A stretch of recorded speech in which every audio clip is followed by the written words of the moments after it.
Hey guys, it's Aiden Taps ASMR. Welcome back to my channel.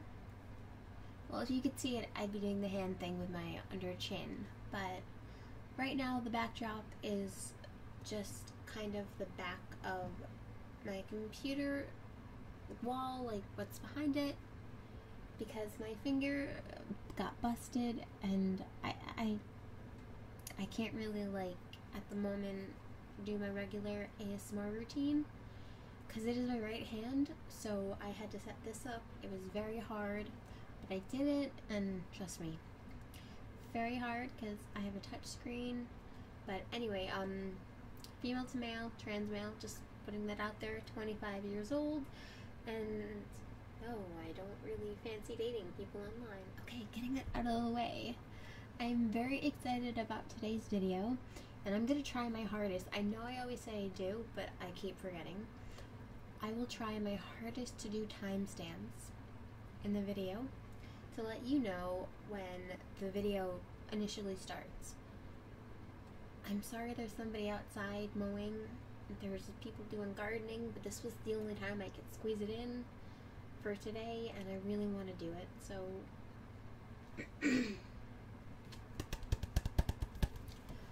I have the Devil's Notebook.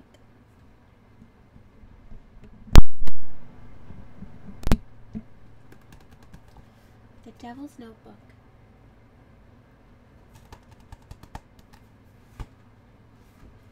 Let's begin.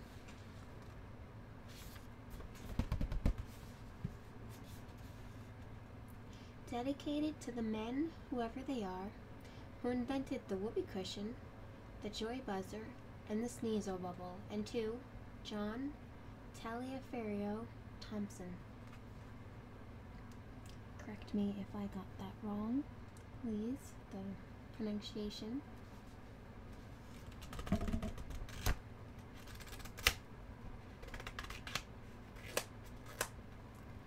Gonna be doing a Devil's Notebook series.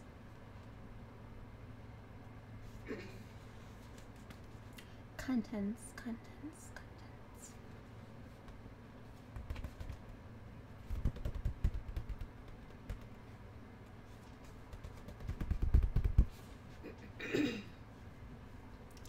Introduction.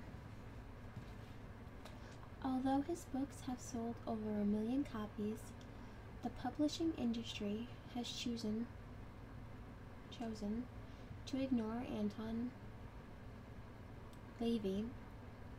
If I'm pronouncing that wrong, let me know. My pronunciation has bit off.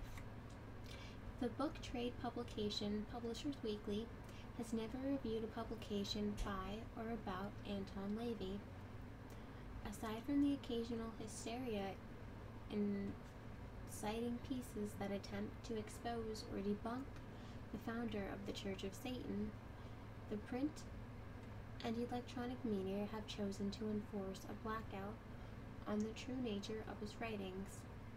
Most of the so-called alternative press has taken the lead of the mainstream press not to confront the work or life of Anton Lavey, to wish him into non-existence. Hi.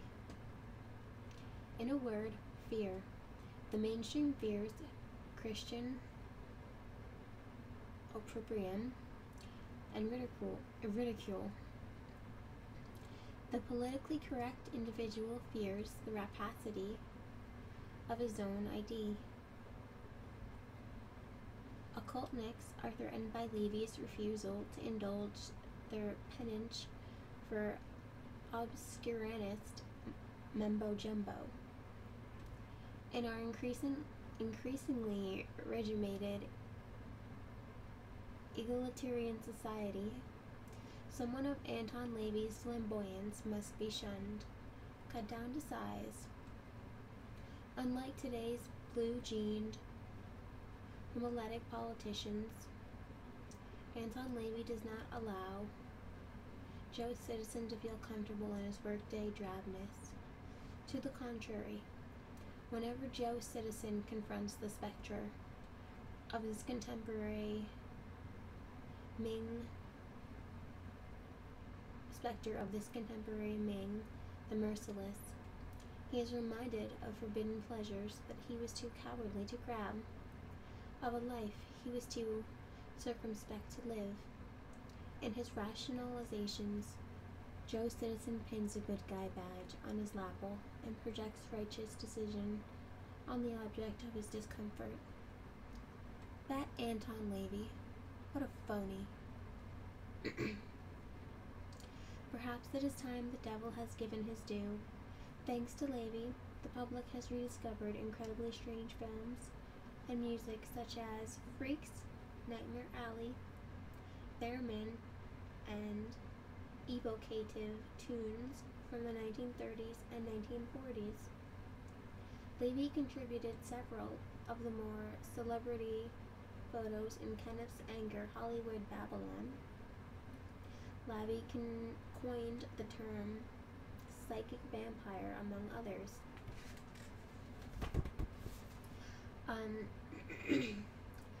Lavey's automata have inspired research and development in the fields of robotics and teledildonics.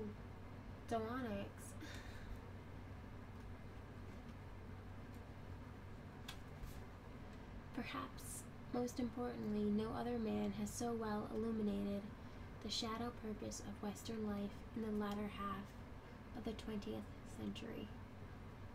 As Lavey has stressed over and over again, Satanism is not about heavy metal music or the sacrifice of children or animals to a horned deity.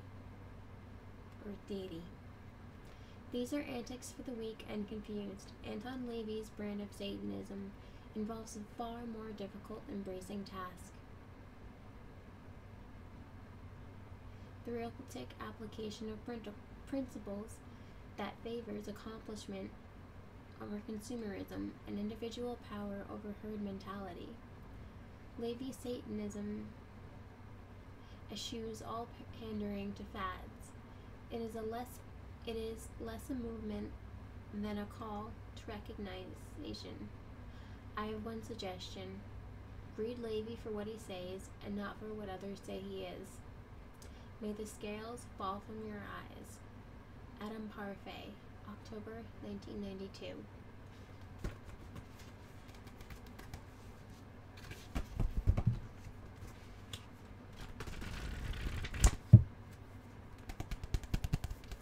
I am tapping with my left hand, so hopefully you like my left hand tapping just as much as my right hand would be.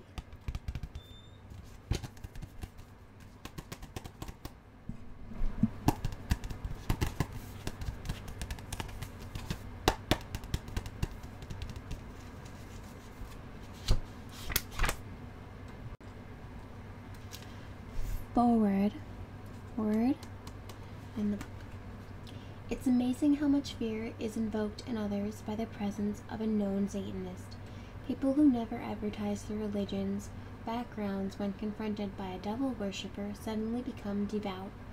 How often I see crosses around the necks of those who've been informed of my arrival, as if, like Lugosi's Dracula, I will be rendered powerless, and when I'm not fazed by such precautions, the aroma of the nervous sweat really fills the room. It's then that I feel sadistic, if that term ever applied.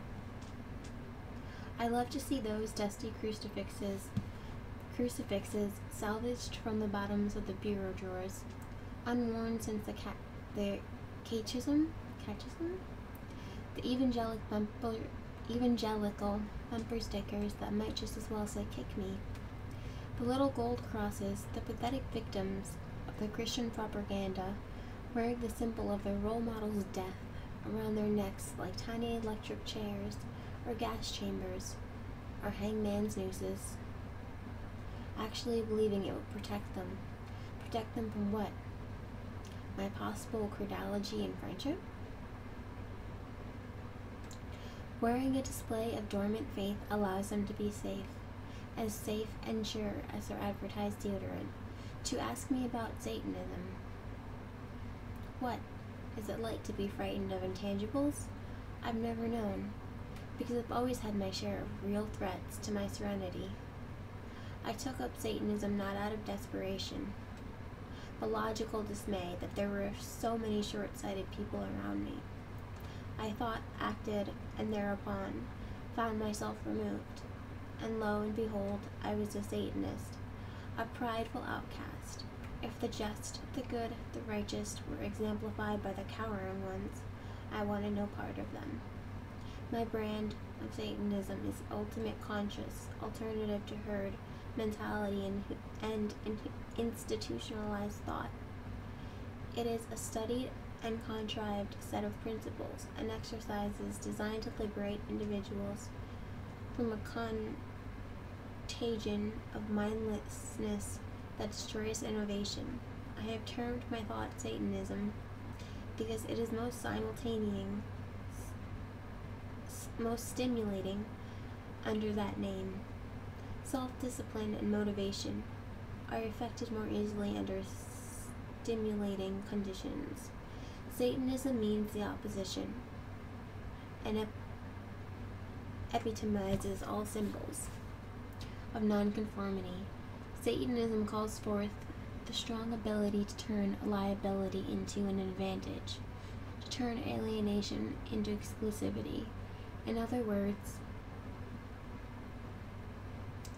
the reason it's called Satanism is because it's fun, it's accurate, and it's productive. The following collection of essays, bits, and pieces representing 25 years of diabolical thought is the satanic literary exercise in the strictest sense.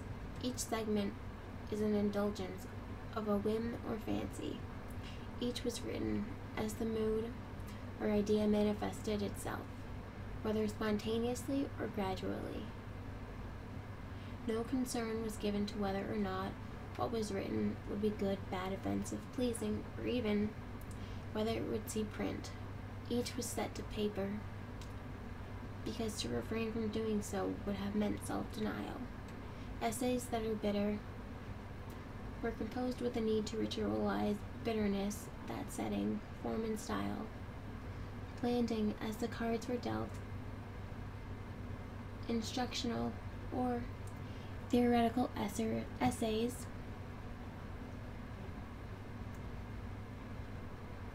emerged first as ideas which had to be recorded, then as written essays, some have been gathering dust for many years and are included because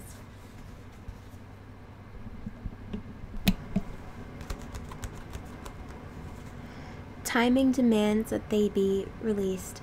If they have been updated slightly, it is because popular folly has necessitated that comparisons be drawn. A devil's notebook must contain divergent observations and paradoxical theories, like life itself. It is consistent in its inconsistency. Anton Sandor Levy, Durango, Mexico, 31st August, XXVII, Anno Santanos. The Devil's Notebook. Hell must be a pretty swell spot, because the guys that invented religion have sure been trying hard to keep everybody else out. Al Capone. And I will leave you guys with that. I just wanted to do a little tease video. Later on I might have time to read the next couple of essays collections from this. I might have time to read from them. If not, I will try and do it later tomorrow in the AM. But this was just a little quick before I go to my doctor. Just a little kind of, and I'm sorry about my pronunciation and my slow reading. I did just wake up. Forgive me for that. I haven't had coffee, and at the beginning I had a little bit of nicotine gum so I wouldn't go out, but it's just all the effects of everything. And also my finger's in a lot of pain. Anyway, I will do one thing for you guys. Hopefully it works.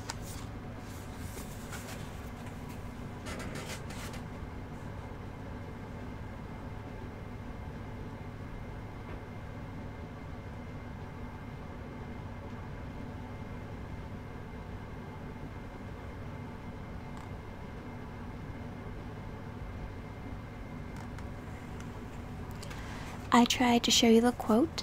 I don't know if it worked, but we'll try the front of the book, just kind of as a teaser.